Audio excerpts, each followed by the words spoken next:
there are so many meetings that we accomplish nothing.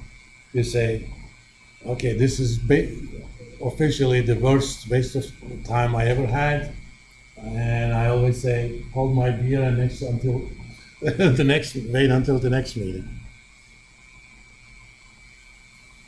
Sometimes we have meetings about things we could have done simply by email. That's one of the things I loved about COVID. We got a lot of things done because we didn't have to put 20 PhDs who have ego problems. That's, by the way, professional hazards for college professors. You cannot not have an ego issues, okay?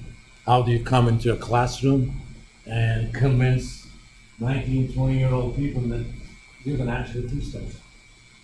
If you don't have that ego and exude that ego saying, I know what I'm doing. Maybe you do, maybe you don't, but unless you give that, it's not gonna happen. Years ago, we had a Turkish marketing professor. She was pretty young. She was pretty good too, but one day she comes to my office crying, and she calls me older brother. It's kind of a sign of respect in Turkish language. These students are making, I said, what's happening? They don't take me seriously. I said, okay. This is not politically correct, but you got 4 strikes against you. A, you're a foreigner. B, you're a woman. And C, you're young. And D, you just came to EKU, okay?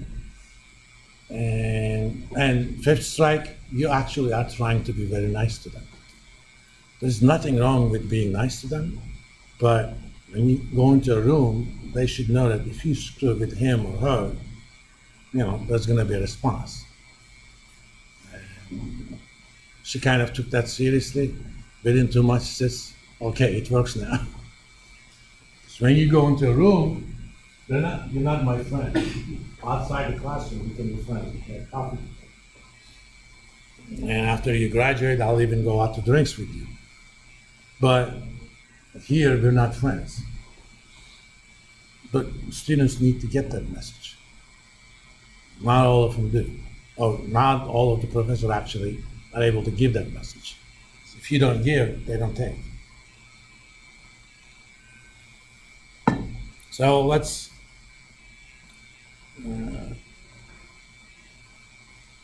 get this table. This is a table these are actually conditional probabilities. Given the age you are and your gender, what are the chances of you dying in the following year?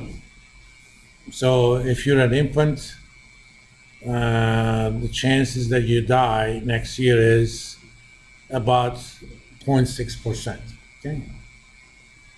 Or if you multiply it by 10,000, that would be 58 out of 10,000. I always think in terms of basis points. Multiply decimals by 10,000. And that means if you're born today as a male, you're expected to live on average until 74. If you're female, that's about 5.5 years higher. But if you're able to reach age 40, you're expected to live as a male another 37 years. So that means your life expectancy is 87, given you were 40. But that was only 74 when you were born, right? So if I'm gonna sell a life insurance to a 40-year-old, again, this is typically what we do for pool policies. You don't have access to individual characteristics, but law of large numbers, a pool large enough looks like pretty much this. You may have specialized tables for geographies, you can use those, but this is just for US. If I'm selling a pool life insurance policy to employees of the federal government, this is basically the table I use. if I sell you, let's say 1 year term insurance, okay, as a 40, like that's the life insurance EKU allows us to do.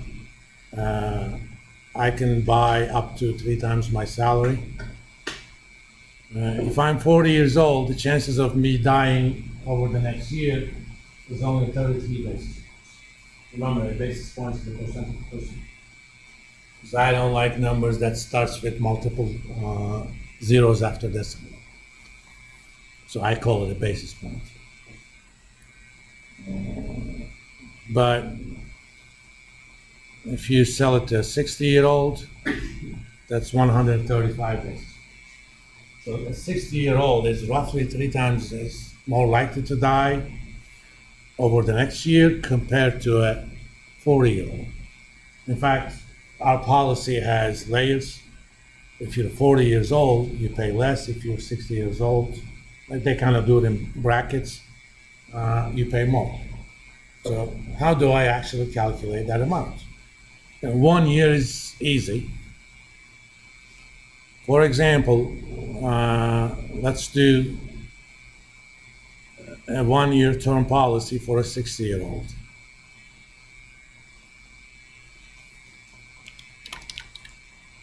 Probability death.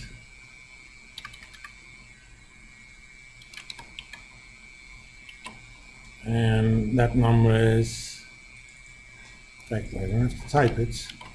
I can be civilized. Oops.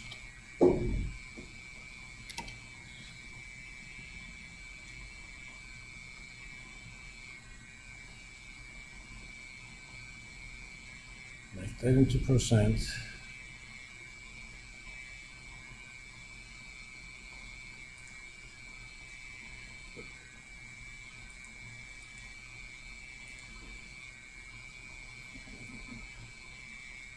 Again, how you format doesn't matter. Internally, the number is what it is. I'm gonna do only what I call expected value, probability to survive,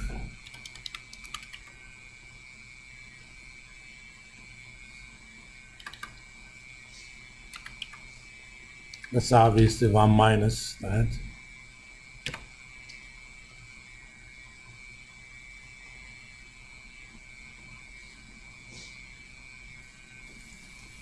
So 98% of 60-year-old males are expected to live to see next year.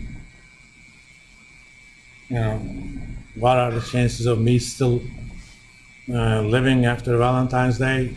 I'll make that measurement after Valentine's Day. Sometimes you could die based on what happened on Valentine's Day. For those of you who follow that ritual, I should say, I always tell my girlfriends, I'm not gonna take you out, buy you roses or chocolates on Valentine's Day, but I can do anything for you on February 15th. Not on Valentine's Day. Not all of them take that well. But those who do, well, they're keepers, in my eyes.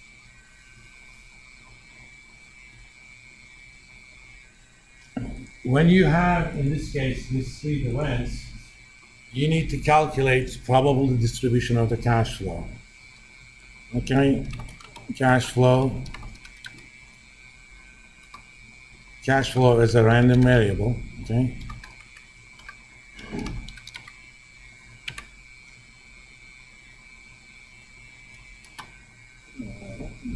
Die, survive, and let's have insurance amount. Let's say this is a $1 million policy.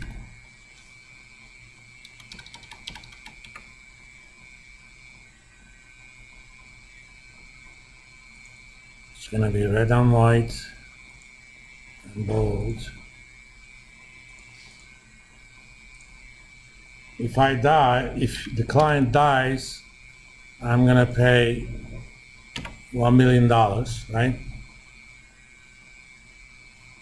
And if they survive, I pay them nothing.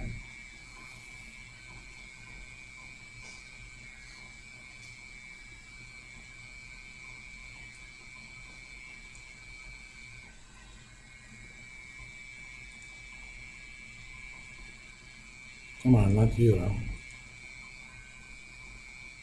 All right. But amount,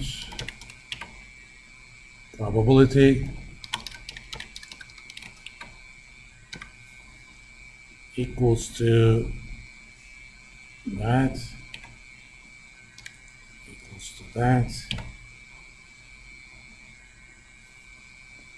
What's my expected value? Let me calculate it here, because you may have multiple states of nature.